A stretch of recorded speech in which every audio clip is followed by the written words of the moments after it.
Shalom. Shalom. Ya, kita bersukacita hari ini sebab saudara kita merasakan berkat Tuhan, pemeliharaan Tuhan.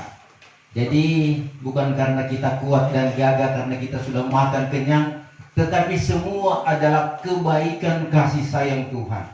Oleh anugerah Tuhan kita masih merasakan kekuatan, kesehatan, bahkan tubuh yang diberkati. Puji Tuhan, saudara.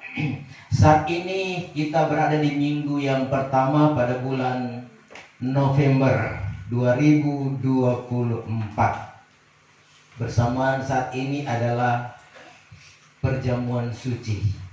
Ya, minggu yang pertama. Oleh sebab itu firman Tuhan sesuai dengan acara kita, yaitu ada air anggur dan roti yang akan menjadi makanan kita. Mari kita bangkit berdiri dan kita membaca firman Tuhan.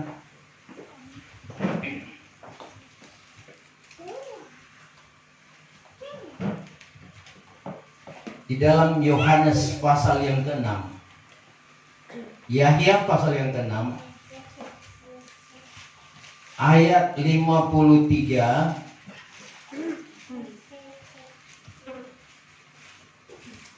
sampai ayat 56. Dalam terjemahan lama dikatakan demikian. Maka kata Yesus kepada mereka itu, sesungguh-sungguhnya aku berkata kepadamu, jikalau tiada kamu makan tubuh anak manusia dan minum darahnya, tiadalah kamu menaruh hidup di dalam dirimu. Barang siapa yang makan tubuhku dan minum darahku, padanyalah hidup yang kekal, dan aku ini akan menghidupkan dia pada hari kiamat.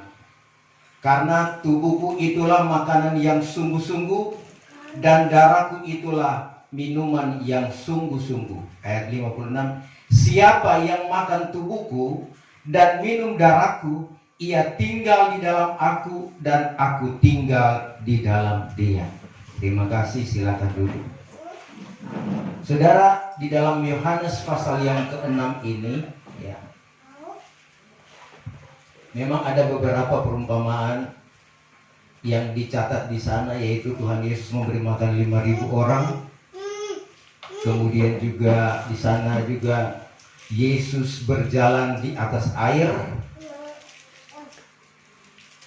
Kemudian ayat 25 dan seterusnya berbicara tentang roti hidup.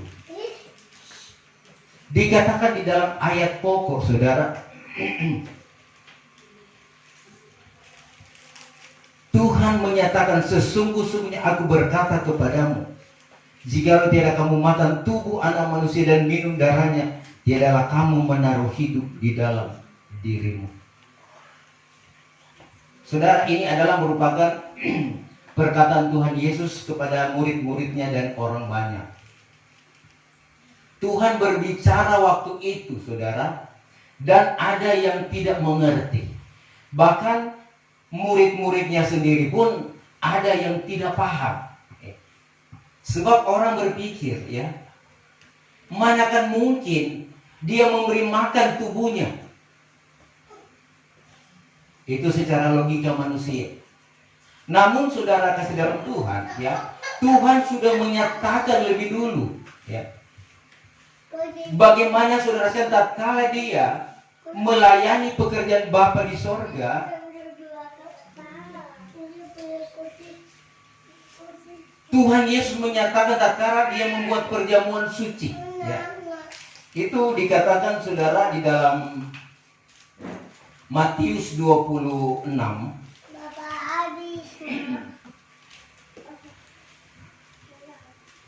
Mari kita baca Matius 26 ayat 26 mulai.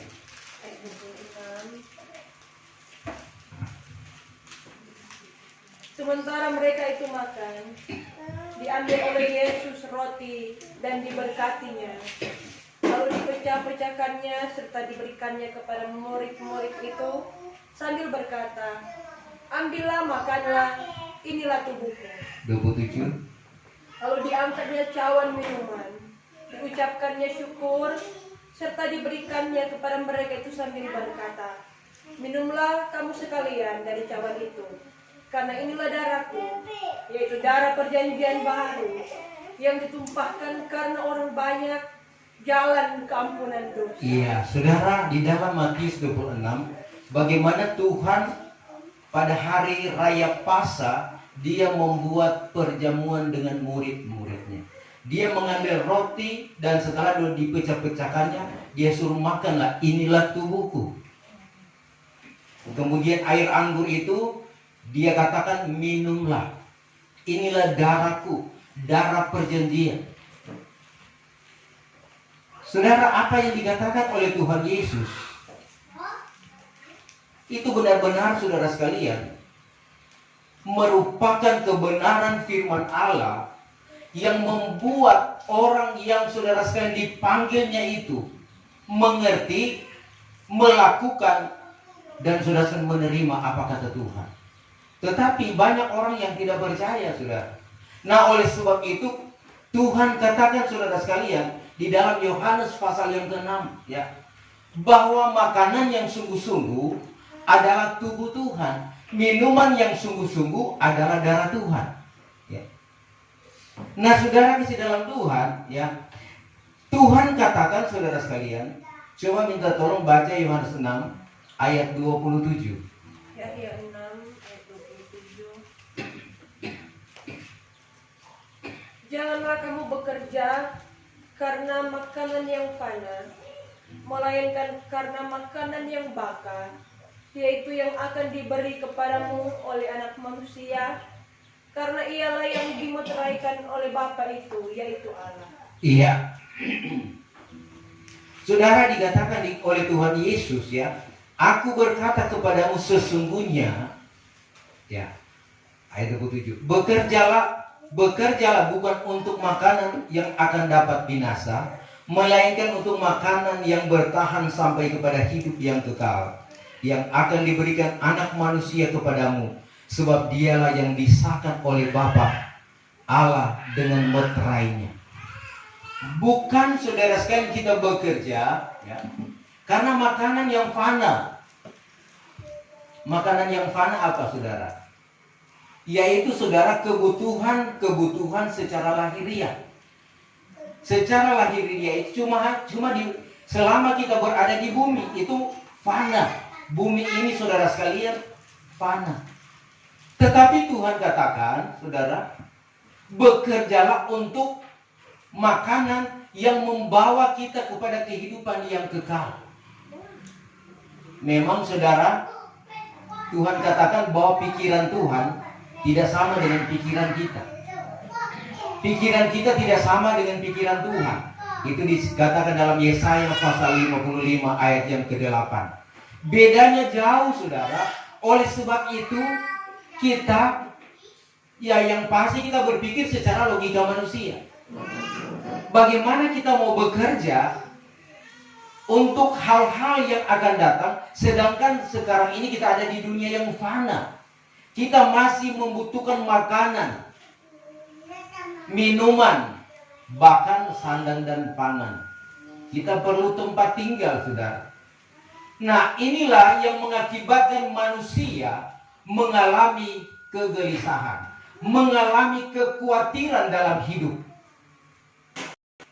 Saudara, kalau Tuhan katakan, apa itu salah atau benar? Salah atau benar? Kalau Tuhan katakan tidak ada yang salah, tetapi semua benar. Cuma kadangkala kalau kita pakai logika manusia, itu tidak akan masuk dalam pengertian Tuhan. Sebab itu firman Tuhan, Rasul Paulus katakan, perkataanku dan pemberitaanku, bukan perkataan hikmat yang menarik hati manusia, tetapi dengan petunjuk roh. Sebab itu kita harus membedakan, membandingkan barang yang rohani dan barang yang bukan rohani. secara rohani dan lahiriah. Kita harus membandingkan, saudara. Saudara, kalau Tuhan katakan mari kita bekerja untuk makanan yang akan membawa kita kepada kehidupan yang kekal. Memang ya, saudara, pekerjaan-pekerjaan yang kita kerjakan ini di dalam dunia ini, ya tentu kita mencari kehidupan soal makan, minum, pakai, ya. Tetapi Tuhan katakan mari kita bekerja untuk makanan yang kekal, yaitu melakukan kehendak Tuhan. Kalau Tuhan katakan demikian, maka kita jangan khawatir apa yang hendak kamu makan atau kamu minum setiap hari, kamu pakai, ya. Yang pasti kalau Tuhan sudah katakan kamu bekerja, maka dikatakan oleh firman Tuhan, orang yang bekerja ada upahnya, ada gajinya. Kalau kita sebagai PNS, pemerintah bayar setiap bulan sesuai dengan pangkat.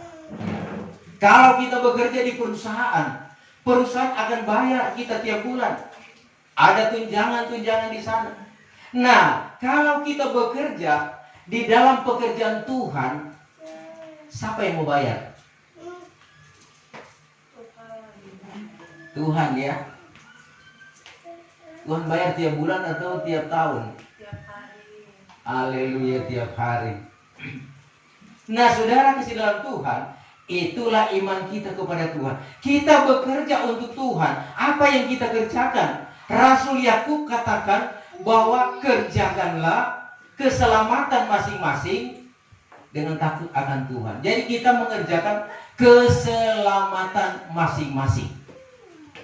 Nah, saudara kasih dalam Tuhan, inilah yang Tuhan minta, Tuhan maksudkan supaya kita mengerjakan keselamatan. Keselamatan dari Tuhan bukan, ya saudara sekalian, cuma kebutuhan-kebutuhan lahiriah. Bukan cuma soal makan, minum, pakai. Tetapi, saudara, makanan-makanan yang dimaksudkan oleh Tuhan yang membawa kehidupan yang kekal di sorga. Ini yang harus kita, saudara sekalian, renungkan siang dan malam. Nah, saudara kasih dalam Tuhan, Rasul Paulus katakan, ya, biarlah firman Allah bertambah-tambah, memenuhi setiap hati kita. Karena saudara, Tuhan katakan, aku inilah roti hidup itu. Dan saudara dikatakan dalam Yohanes pasal 1, Yahya pasal 1, ayat yang ke, mari kita baca.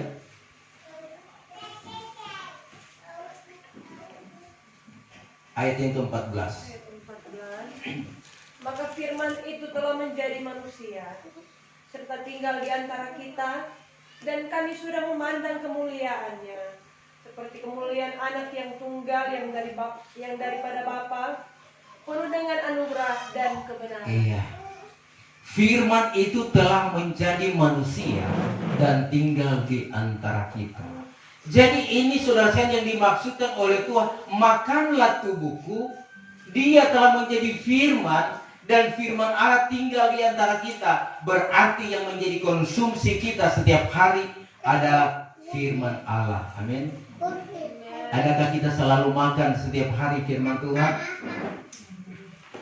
Sehingga kita mulai bertambah-tambah dalam Tuhan. Karena memang kehidupan manusia ada 3 unsur. Unsur tubuh, unsur jiwa, dan roh, ya. Semua perlu makanan. Makanan tubuh yaitu makanan hari-hari, ya, roti, beras atau nasi, ikan. Ada juga ya cemilan atau makanan-makanan ringan istilahnya. Itu makanan tubuh, dan itu tetap kita adakan, kita cari, karena tubuh kalau tidak diberi makan dia akan lemah, sakit, dan akan mati. Jiwa juga perlu diberi makan, ya. Makanan jiwa apa? Nah, inilah kebenaran firman Tuhan, ya. Firman Tuhan harus diisi di dalam hati kita. Makanan jiwa itu, saudara, yaitu kita mendengar firman Tuhan, kita membaca. Bahkan saudara, jiwa ini, apa yang kita baca, baik itu firman Tuhan, baik itu cerita-cerita, majalah atau koran atau apapun berita-berita yang kita dengar, itu masuk di jiwa. Ya. Nah, jadi pertanyaan, mana yang lebih kita terima, saudara? Firman Tuhan atau berita-berita di monitor televisi? Ya. Karena di sana ada berita-berita yang menggoncangkan. Namun di sana juga ada berita-berita yang baik, ya. Tetapi saudara-saudara Tuhan, tinggal bagaimana kita memilih mana yang harus kita pilih kita konsumsi dan mana yang tidak perlu kita konsumsi. Tuhan katakan, saudara, ya, firman Allah adalah makanan utama kita. Itu makanan jiwa, yaitu firman Allah. Jadi baca firman Tuhan setiap hari. Kemudian makanan roh. Kita menyembah Tuhan dalam roh dan kebenaran. Kita setiap hari harus datang kepada Tuhan, menyembah Tuhan dalam roh dan kebenaran, atau kita berdoa kepada Tuhan. Itu memberi makan rohani kita. Kalau rohani tidak diberi makan, maka dia akan mengalami serasian kelaparan dan dia akan menjadi lemah dan pasti akan mati rohani. Jiwa juga begitu. Kalau kita tidak memberi makan makanan firman Tuhan, maka dia akan lemah dan dia akan sakit dan mati. Inilah yang dikatakan oleh Tuhan. Kalau kamu makan tubuh dan darah Tuhan, ya, itu adalah makanan yang sesungguh-sungguhnya. Itu dimeteraikan sehingga kehidupan saya dan saudara mengalami apa yang dikatakan penebusan, dan kita akan dituntun Tuhan sampai masuk surga yang kekal. Nah, saudara kasih dalam Tuhan, berbicara tentang perjamuan, kadangkala perjamuan itu, ya, kita hanya seada-adanya. Tetapi saudara, perjamuan adalah berbicara tentang pengorbanan Kristus di Bukit Golgota. Sebelum dia disalibkan, dia mengalami penderitaan. Ya. Dia menghadap pemerintah, Pilatus. Ya. Dia yang tidak bersalah, divonis bersalah. Dia dituduh bersalah. Saudara, adakah kita mau terima kalau kita tidak bersalah, kita dijadikan salah? Yang pasti kita tidak akan terima. Kalau perlu kita banding, ya. Tetapi Tuhan tidak banding, sebab itu sudah disuratkan, ya, anak manusia akan mengalami penderitaan, dan dia akan, saudara kasih dalam Tuhan, pikul salib, mati sampai mati disalib, pada hari yang ketiga dia akan bangkit dari antara orang mati. Sudah digariskan, Kristus tinggal menjalani nubuatan-nubuatan. Apa yang disampaikan Bapa di surga, tetap itu akan dia lakukan. Ini contoh bagi pertumbuhan iman kita. Contoh bagi saya dan saudara yang akan menuju kepada keselamatan. Ya, kalau Tuhan bisa menderita, kenapa kita takut menderita? Karena memang di dalam Ayub 14, coba minta tolong ayat 1. Ayub 14 ayat 1. Adapun manusia yang diperanakan oleh perempuan itu, sedikit jua hari hidupnya, dan berpuas-puas ia dengan kesukaran. Iya, manusia yang dilahirkan oleh seorang perempuan, ya, sedikit jua hari hidupnya dan berpuas-puas dia dengan kesukaran. Kita ini dilahirkan oleh perempuan, dan kita, saudara, harus berpuas-puas dengan kesukaran. Firman Tuhan tidak mengatakan kita berpuas-puas dengan kesenangan. Amin. Nggak ada di Alkitab kamu harus berpuas-puas dengan kesenangan, tetapi berpuas-puas dengan kesukaran.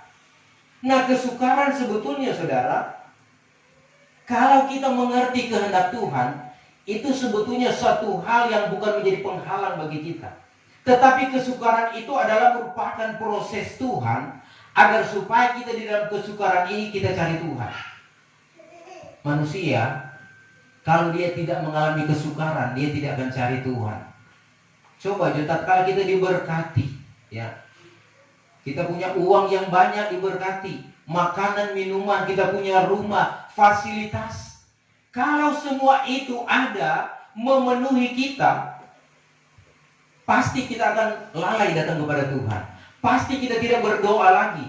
Pasti kita tidak mengandalkan Tuhan. Sebab itu masalah-masalah yang ada ini karena Tuhan mengenal kita. Tuhan tahu. Tatkala kita diberkati berkelimpahan, kita lupa Tuhan. Nanti tatkala kita mengalami kekurangan, baru kita ingat Tuhan. Ya. Begitu tuh. Atau di sini tidak ada begitu. Tetap ingat Tuhan, mau susah, mau senang, tetap ingat Tuhan. Memang betul begitu. Tetapi realita, artinya tuh pelaksanaan itu tidak sampai begitu.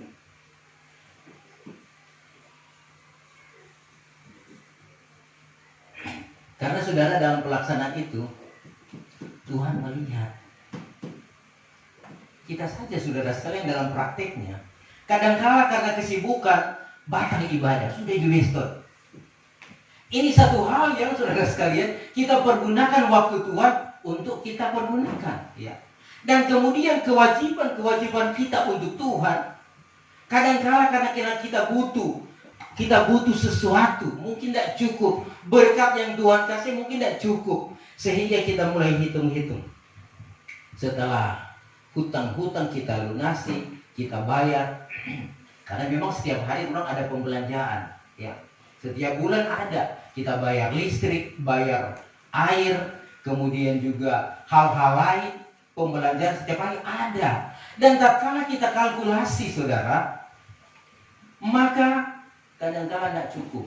Sedangkan kebutuhan saja tidak cukup, mana Tuhan punya, mana kita mau bawa ke Tuhan. Saudara, banyak kali dalam hal ini kita abaikan Tuhan.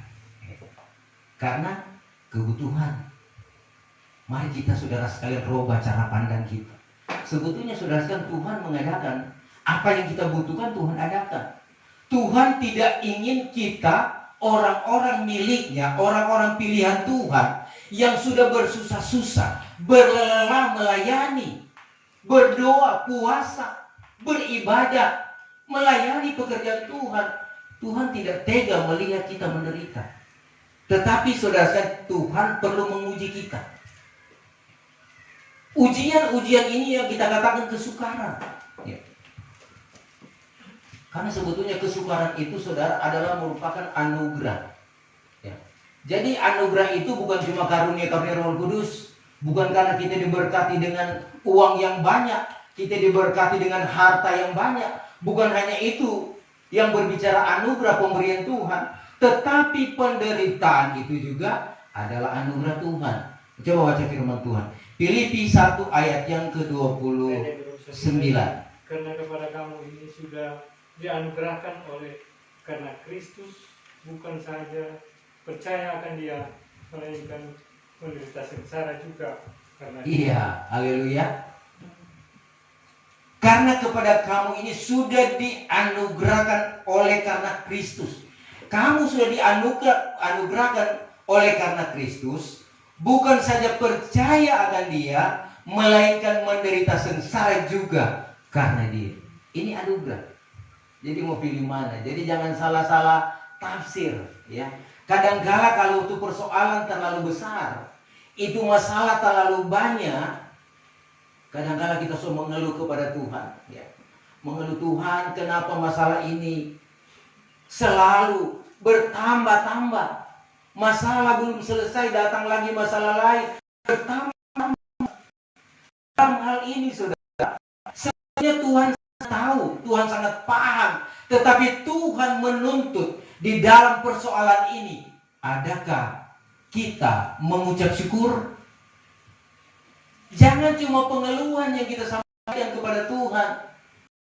Karena kadang-kadang seperti anak kita merengek-rengek kepada Tuhan. Makanan sudah diberi, serta kenyang-kenyang, ya. Semua DP kebutuhan sudah diberi, tetapi anak-anak tetap menangis. Menangis juga. Kadang-kala kan ibunya, orang tuanya kadang-kala jengkel, marah. Apalagi sudah dikasih DP kebutuhan, masih juga mau menangis. Nah, itu berbicara karena rohani. Ya. Nubuatan kemarin, saudara, mari kita perhatikan baik-baik. Ya, waktu Afeni bernubuat. Di situ dikatakan, aku sudah memberi keinginan-keinginan kamu. Bukan kebutuhan lagi. Kebutuhan artinya lebih daripada keinginan. Itu dalam nubuatan. Aku sudah memberi kepadamu. Tetapi apa yang kamu sudah bawa, apa yang kamu sudah kembalikan kepadaku, bawa kepadaku. Nah ini saudara. Memang saudara, saya juga merenung-renungkan. Ya, memang benar. Saudara, apalagi yang kurang? Dan yang Tuhan tuntut ucapan syukur kita kepada Tuhan. Jangan mengeluh dalam persoalan ini. Karena ini adalah merupakan proses. Tuhan saja rela berkorban. Rela. Anak yang tunggal. Dia rela berkorban untuk menebus dosa. Saudara, adakah kita berani seperti itu? Rela berkorban, meninggalkan keinginan kita untuk melayani Tuhan, untuk setia datang kepada Tuhan. Ini saudara yang jadi pertanyaan. Sebab itu pengorbanan Kristus itu bukan asal-asal. Jadi tatkala kita masuk perjamuan, mari kita renungkan penderitaannya. Ataukah saudara kita tidak merenungkan itu penderitaan Tuhan, tetapi yang kita renungkan di hari-hari ini penderitaan sendiri. So susah le, sakit-sakit le, ya. Berkat so tertutup. Bukan cuma itu yang kita pikir-pikir, saudara. Mari kita renungkan pengorbanan Kristus untuk menebus kita. Karena kita ini, saudara, bagaikan tanah liat. Manusia hanya seperti embun.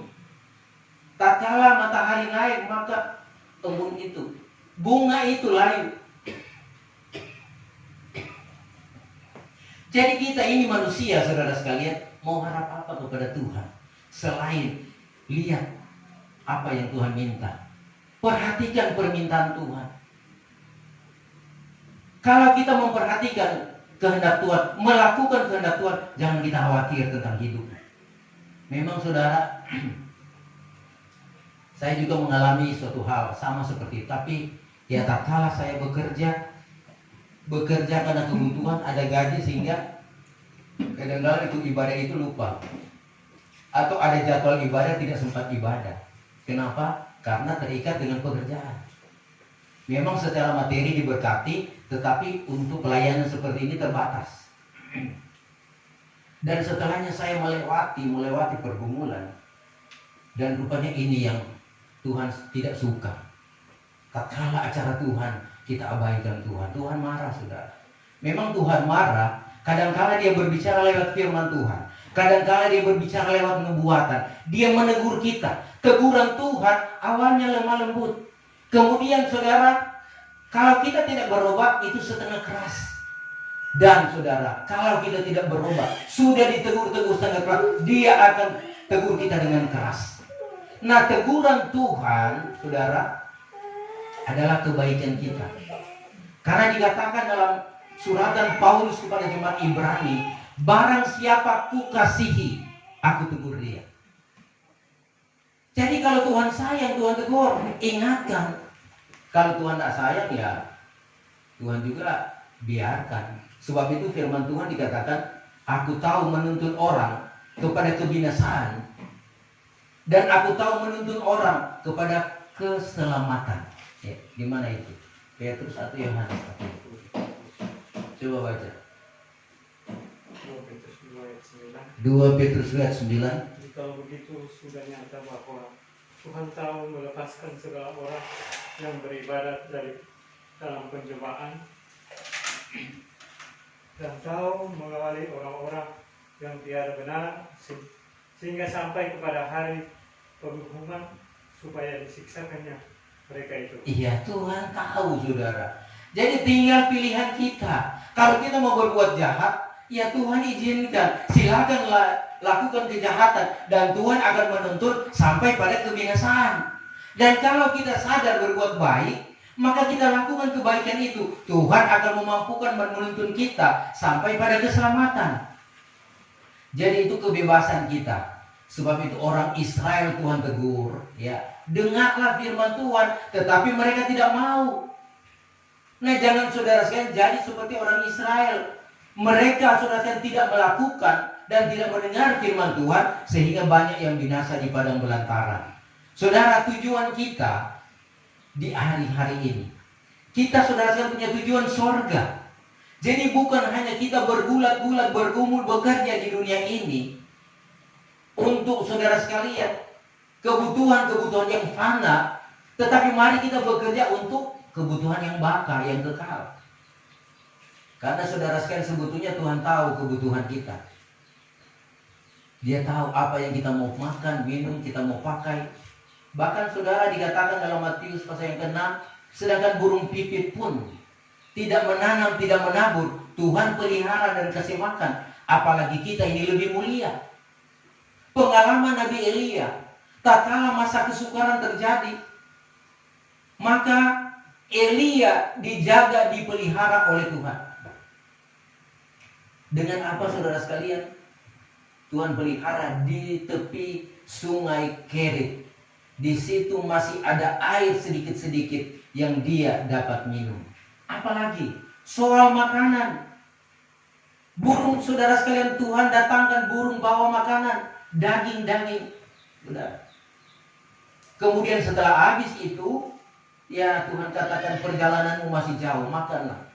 Tuhan suruh lagi pergi di Sarfat, ini Elia. Sampai di Sarfat saudara, Tuhan pertemukan Nabi Elia bukan dengan saudara sekalian bupati atau pejabat di Sarfat, tetapi Tuhan pertemukan dengan seorang janda dengan satu orang anaknya yang sedang mencari kayu untuk masak dan punya tepung segenggam dan minyak sedikit.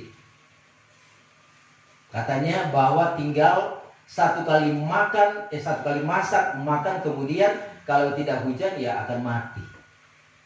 Apa Nabi Elia bilang? Berikan aku juga roti sedikit. Ya. Tetapi saudara, ini janda ini nyanak koncudu. Dia bilang ya mungkin istilah kalau kita ya sedangkan saya dengan anak saya itu sudah cukup. Mana lagi aku akan berikan kepadamu. Ya. Janda ini dia saudara tidak berpikir begitu. Bukannya dia bodoh saudara, tapi dia tahu rencana Tuhan. Justru dia dipakai oleh Tuhan untuk bertemu dengan Nabi Tuhan. Bukan semua orang Sarfat bertemu dengan Nabi Tuhan, cuma janda itu, saudara. Dia pintar saudara. Sebab itu dia datang memberikan. Dia nyada ragu-ragu, nyada tawar-menawar. Tetapi dia masakkan dulu untuk hamba Tuhan, untuk Nabi Tuhan. Dan setelah dia layani ini Elia, maka saudara hujan turun. Diberkatilah mereka. Dan persediaan makanan bertambah-tambah, berlipat-lipat ganda. Ini saudara harus kita imani. Bahwa kita ini lebih daripada seorang janda itu. Kita ini lebih mulia daripada burung gagak yang datang beri makan kepada Elia. Sudah. Dan itu adalah pemeliharaan Tuhan. Saudara, pekerjaan Tuhan itu tetap berjalan. Sebab itu karena pekerjaan Tuhan tetap jalan, karena Ayub 42 tidak ada rancangan-rancangan Tuhan yang gagal. Semua akan berjalan. Nah, oleh sebab itu kita yang sudah masuk dalam rencana Tuhan, mari kita melaksanakan tugas dengan penuh tanggung jawab. Karena saudara, Tuhan juga akan memperhitungkan. Sebab itu di hari-hari ini tatkala kita mulai melihat situasi yang terjadi, kegoncangan-kegoncangan yang terjadi, bahkan kejahatan-kejahatan yang saudara nampak di layar televisi, ada pembunuhan, ada penculikan, perampokan, bahkan perang di sini sana, bahkan perang Israel Iran semakin menjadi-jadi. Kemana kita mau cari? Kemana kita akan saudara sekalian membawa hidup kita selain kita datang kepada Tuhan? Karena Tuhan yang membawa kehidupan yang kekal. Saudara, kita lanjut ya. Bahwa tatkala Tuhan Yesus mulai membagi-bagikan roti yang dikatakan tubuhnya, maka saudara sekalian, ada juga yang tidak percaya ya. Coba kita baca Yohanes 6 ayat 64 sampai 66. Ayat 6 ayat 64. Tetapi adalah di antara kamu beberapa orang yang tidak percaya. Tetapi adalah di antara kamu beberapa orang yang tidak percaya. Karena dari mulanya diketahui oleh Yesus siapa yang tiada percaya dan siapa yang akan menyerahkan dia. 65. Maka katanya, itulah sebabnya aku berkata kepadamu, bahwa seorang pun tiada boleh datang kepadaku, jikalau tiada dikaruniakan kepadanya oleh Bapa. Iya, saudara, ya sampai di situ. Oh, yang 66 belum kan? 66. Sebab itu banyaklah murid-muridnya undur dan tiada lagi berjalan dengan dia. Saudara, tatkala Tuhan mengatakan inilah tubuhku, makanlah tubuhku. Dikatakan saudara, banyaklah murid-muridnya undur dan tiada lagi berjalan dengan dia. Mereka tidak percaya, masa mau makan tubuh Tuhan, ya. Murid-murid pun meninggalkan dia. Padahal Tuhan sudah katakan pada masa dia melakukan perjamuan kudus, perjamuan Paskah, inilah tubuhku. Ya. Mereka tidak mengerti sehingga meninggalkan Tuhan. Jadi kalau murid-murid meninggalkan Tuhan, bisa dibayangkan mereka sudah setia mendengar apa kata Tuhan, kemudian meninggalkan Tuhan. Saudara, binasa itu. Tetapi kemudian Tuhan berkata kepada Petrus, ya coba baca ayat 67. Lalu kata Yesus kepada kedua-belas muridnya, Kata Yesus kepada kedua-belas muridnya, kamu ini hendak pergi juga kan? kamu ini hendak pergi juga kan meninggalkan Tuhan? Ayat 68. Maka sahut Simon Petrus kepadanya, Maka Simon Petrus menyahut, iya Tuhan, kepada siapakah kami akan pergi? Hanya Tuhan saja yang menaruh perkataan hidup yang kekal. iya, Petrus bilang, Tuhan, kepada siapa kami akan pergi? Silakan duduk. Hanya Tuhan yang menaruh perkataan hidup yang kekal. Saudara, sidang Jumat, kepada siapa kita akan pergi? Mau pergikah kita tinggalkan Tuhan? Atau kita mau pergi berjalan bersama-sama dengan Tuhan, melayani pekerjaan Tuhan? Itu pilihan, saudara. Nah, sebab itu pilihan ini menentukan masa depan kita. Saudara, kalau kita berjalan bersama-sama dengan Tuhan, itu terlalu indah. Kita tidak akan jadi susah, saudara. Tetapi indah. Sebab itu pengalaman Raja Daud, ya, indah dia bersama-sama dengan Tuhan, saling mengontrol hatinya. Tuhan kontrol hatinya. Periksa jika ada yang jahat, keluarkan. Sehingga saudara sekalian, Mazmur 27 ayat 4, satu hal telah ku minta kepada Tuhan, supaya aku boleh tinggal dalam rumah Tuhan, menyaksikan kemuliaan Tuhan, merasakan hadiratnya. Itu dia minta. Cuma Tuhan, saudara sekalian, yang bisa berbuat demikian. Ayat yang kelima, pada masa yang jahat, tatkala terjadi kegoncangan, dia mengangkat aku ke gunung batu. Dia sembunyikan aku di tirai, di baitnya, sehingga nyamanlah jiwaku. Hanya Tuhan, saudara. Sebab itu kepada siapa orang mau cari, saudara? Jangan cari yang lain, tetapi carilah Tuhan. Sebab itu siapkan diri kita untuk masuk perjamuan kudus. Ingat, saudara, perjamuan kudus ada air anggur, ada roti. Ya. Setelah didoakan, diberkati, itu akan menjadi tubuh Tuhan yang sungguh, dan akan menjadi darah Tuhan yang sungguh. Ini sudah dipraktekkan. Sudah dipraktekkan dan sudah menjadi pengalaman gereja Tuhan Kabar Pengantin di Teli. Ya. Ada yang mungkin ini pengalaman yang terjadi di Teli. Ada yang mungkin roti itu mungkin dia tidak suka makan, cuma anggur yang minum. Kemudian roti itu dia taruh di saku baju, ya, di popoji. Setelah selesai ibadah, Nah, ini roti berdarah. Setelah dia Elia menjadi daging, Elia sudah jadi daging. Memang sudah didoakan jadi daging. Jadi perjamuan kudus itu hati-hati, harus sungguh-sungguh, benar-benar tinggalkan segala dosa. Sebab itu kita merenungkan nasib kita. Kalau orang sudah bikin dosa kemarin dulu, atau sebelum datang ibadah orang sudah bikin dosa, berdamai dengan Tuhan. Orang sudah menyakiti hati Tuhan, berdamai. Kita akan masuk, ya. Orang yang saudara sekalian berlayak itu Tuhan akan sucikan, kuduskan. Karena perjamuan ini meterai Allah. Kita dimeteraikan sampai pada hari penebusan, keselamatan kita. Inilah arti perjamuan kudus. Jadi perjamuan kudus bukan asal-asal. Kalaupun ada di antara kita yang belum berlayak, tidak berlayak, merasa belum berlayak, enggak apa-apa, enggak ikut. Enggak ambil roti, enggak ambil air anggur, enggak apa-apa. Tetapi saudara, kalau dia mau diselamatkan, ya bertobat. Tinggalkan itu salah dan dosa, kebencian, iri hati. Tinggalkan semua itu, tidak guna, cuma membuat kita menderita.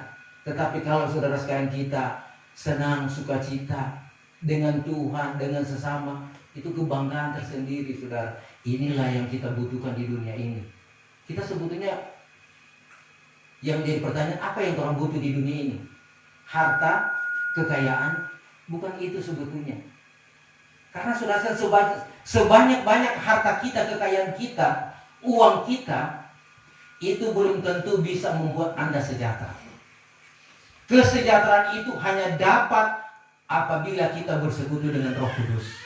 Karena Yohanes 14, Dia yang memberikan damai sejahtera, bukan harta, bukan makanan dan minuman, tetapi Roh Kudus, Roh penghibur, Roh yang senantiasa memberikan penghiburan bagi kita yang mengalami berbagai kesukaran.